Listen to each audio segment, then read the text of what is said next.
You've had a chance to dissect it now. Great season, 40-plus wins, another regional. I know it didn't end the way you wanted to, but there's only one team standing at the end of the year. Have you had a chance to reflect on it at all? Yeah, you hit the nail on the head. Didn't end the way we wanted to, but it's still a special year.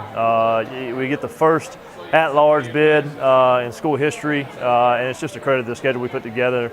And our conference did a good job of stepping up. They played a better competition, raised our RPI, and then obviously the non-conference opponents, the in-state opponents, stepped up their game as well. They had great years, and we had 5 teams in the state of Louisiana that were in regionals, and that was a big reason why we were able to get in as that large club. Several guys drafted, led by All-American Jamison Fisher.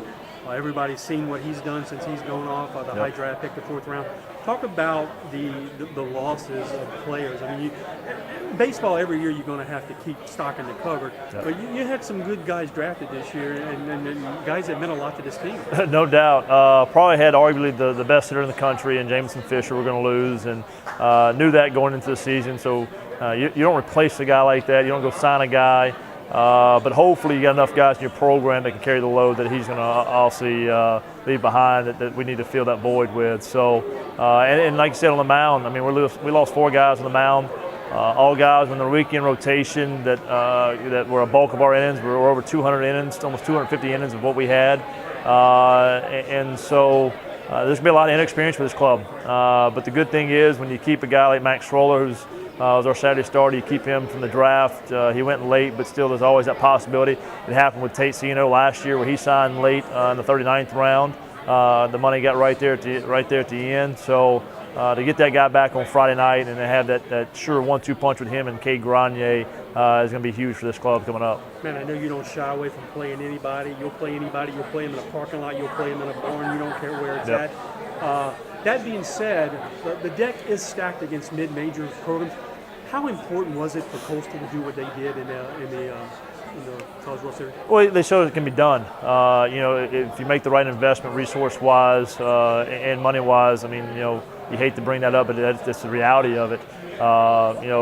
It took Coach Gilmore 21 years to do it at that place. It's his alma mater, but he showed you that the no-name guys can do it as well. And it's funny because people think of Coastal like, man, these guys popped up out of nowhere. The club's been really good for many years. Very, very similar to our club. And to be honest with you, when I got here a decade ago, it's a mold that we try to replicate a little bit. They play extremely hard. They're extremely physical. They're extremely athletic. And they're guys who maybe got looked over by this guy or that guy, and they play with a little chip to them, a little edge to them, and it makes them obviously a little bit better. And in the game of baseball, it's got to roll the right way at the right time. They got hot at the right time there, rolled through some things, had some big moments. They were down their last strike of the season in regionals. The next thing you know, you look up in the dog pile in Omaha. But it makes a reality for all of our guys. We talk about it all the time, and obviously regionals 2 out of the last 3 years, what we thought should have been 3 out of the last 3 years.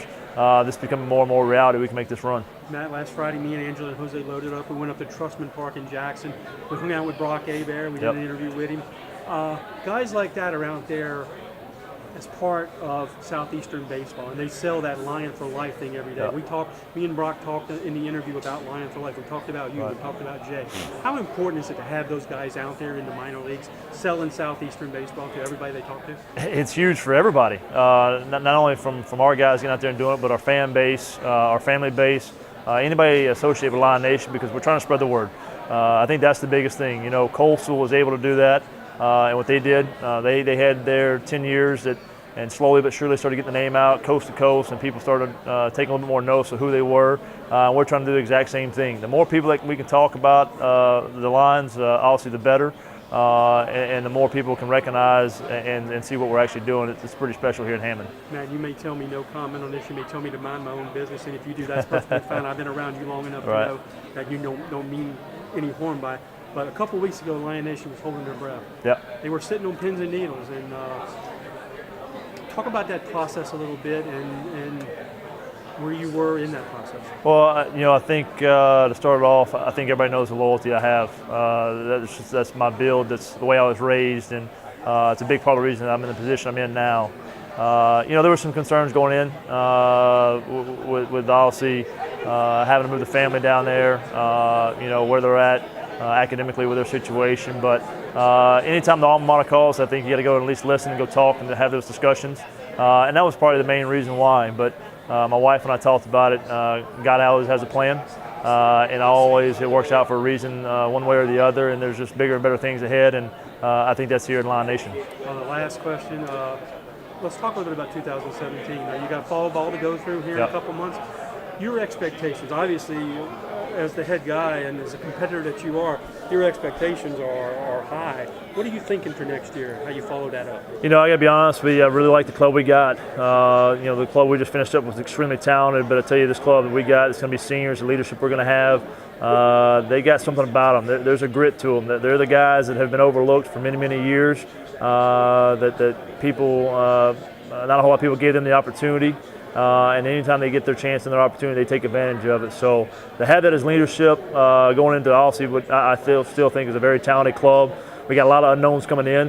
We got a class of 15 newbies coming in. We got 10 freshmen and 5 junior college guys. So anytime you bring in a class that big, there's some unknown faces. But I think just the tenacity of the club and the leadership and where they're going to be and where they're going to live from a toughness standpoint is going to have a chance to have a lot of success in 17.